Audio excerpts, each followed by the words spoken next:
everyone.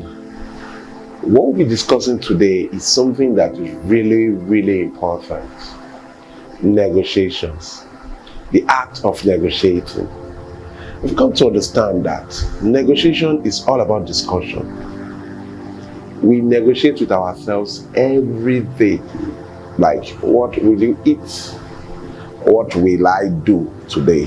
Where am I going to? That process is negotiating.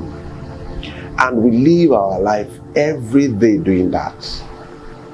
But we don't take cognizance of those things we do.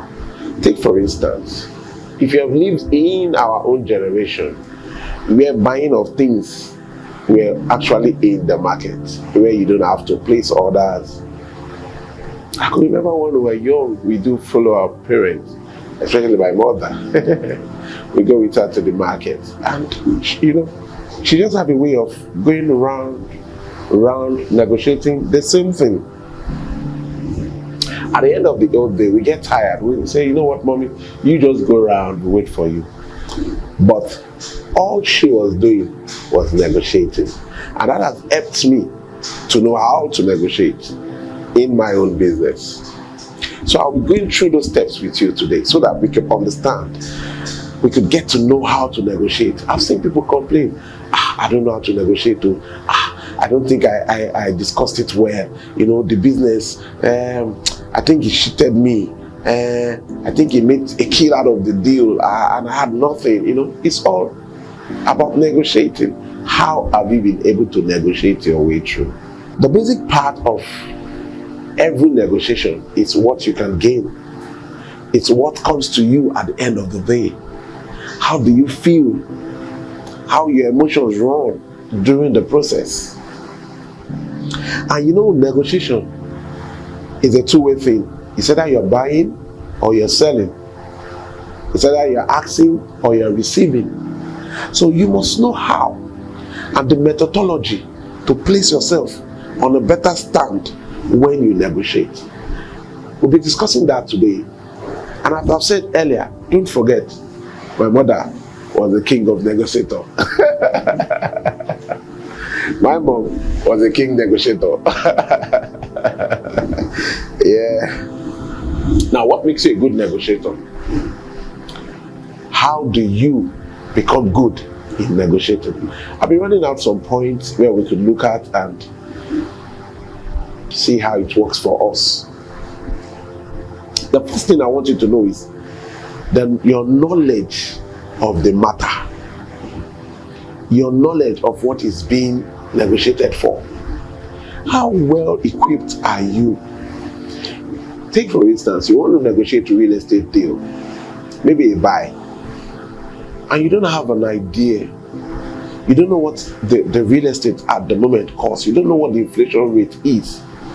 You don't know what the cost of the land, cost of the property, cost of the materials. Take for instance, you want to buy a shoe and you don't have an idea what it costs, and you only just meet a supplier and tells you, I'll pay you, I'll sell it at this price. Let's take for instance 1,000. I'll sell it at 1,000 of their month. And you're like, oh, why don't you do 700? And the guy says, no, 1,000 naira. And you say, no, it's like 700. I'll do 700. 900. No. If you have an idea that shoe is being sold for 500, your negotiating power is going to be stronger, right? You say, I'll do 500 or nothing. And once the buyer knows, even at 500, he's still making good profit, he will sell. You don't have the knowledge of what you're talking about. You just know, I like this thing, I want to do it. You miss out. The articulate way you discuss while presenting the matter is also a key factor in negotiating well. How you place your discussion from point to point, how you discuss it. Are you the type that just go plainly discussing without making the right points? Your discussion level, how you put out your discussion. And I only cite an example of you buying a real estate property and you tell the person, all right, yeah, your price is fair enough, that's the price you want to sell, but this is the price I want to buy. And the person says, why? You say, okay, this costs this, this is this, and you have to put this, and you do this, and you're so specific with what you're saying. And the person you're buying from or you're selling to knows your onion. Is going to pause and look at you and say, this person knows what he's doing, and come to the best terms. That's why you see some sellers who say, well, this is what I want to sell, and I know that this is a good price. Although just because you have the knowledge and you have been able to prove beyond reasonable doubts that this is the right thing to sell at, or this is the right thing I want to buy at, you can seal that deal just like that. The other thing you need to know is you negotiate on discourse that you can tell the process of creation. You want to buy a cake from a baker, or you want to buy a series of cakes, different types, and the baker is saying, I have to do this, I have to do that. Yes, it's his business, so he knows what he needs to do. But when you know the process of creation of that thing, it's easier for you to base your negotiation and be at peace that you have negotiated on a good amount. But once you don't know the process, you are confused. You want to build a property, you want to build a house, a duplex, and where your property is built, that's your landed property, maybe where you need to do a raft foundation, and you don't know what it costs to do a raft foundation, right? You have to fill the place also. You have to build. Now you're buying, and that is, they're giving you that price, the price of the property at a different cost. Why you have another place where it's just the landed property alone? No, maybe you don't have to do raft, you just do, and the price is different. You tell Mr. A that, and Mr. B's price is different, but you don't know the process of building that. It could spoil your negotiation. It could give you wrong negotiating power. But once you know the process that, this has to go with a raft foundation, have to be filled, and has to be this, and this place doesn't have that, it puts you at an edge. Your discussion will be smooth.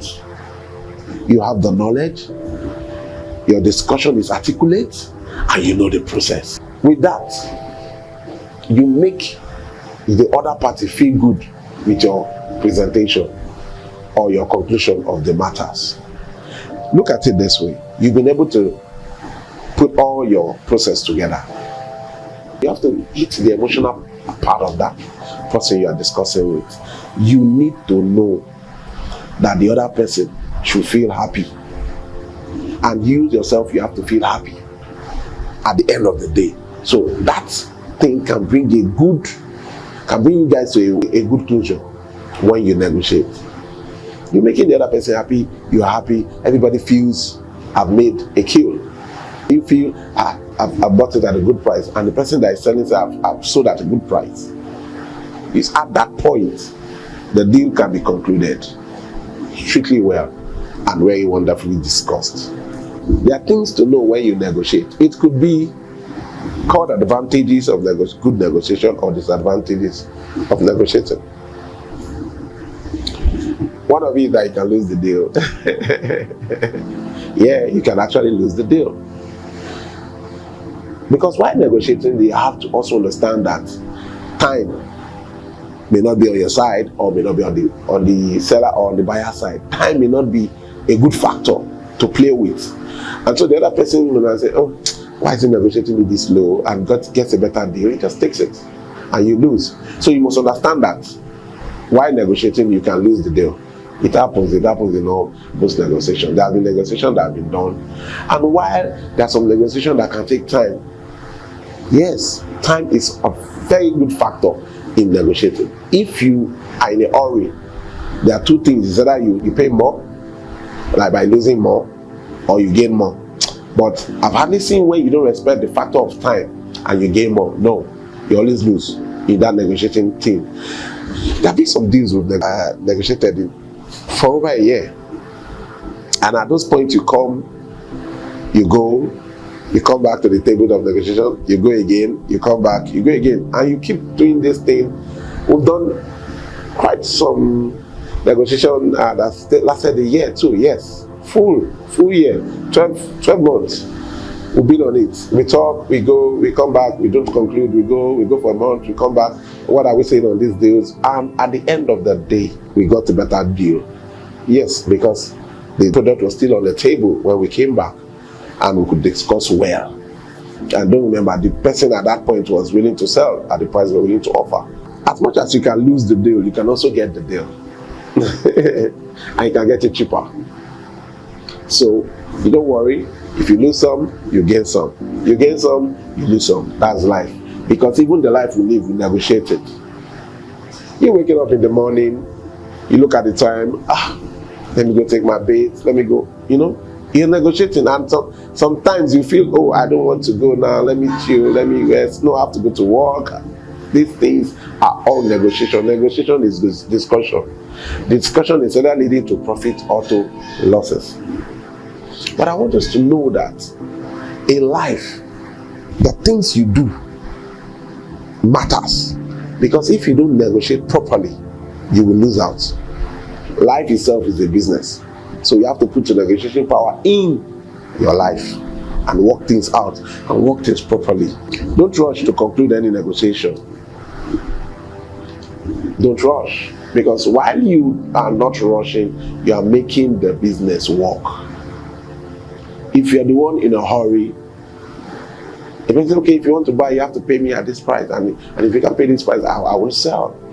I will sell. And the person says, okay, come and buy. And the person says, no, if you are not selling at this price, I won't buy. You're rushing. You could actually wait and end your negotiation. Negotiating helps every business succeed. I learned that from my mom. Kudos to the moms in the house. But you have to negotiate and get it all right and know it. Thank you. Bye.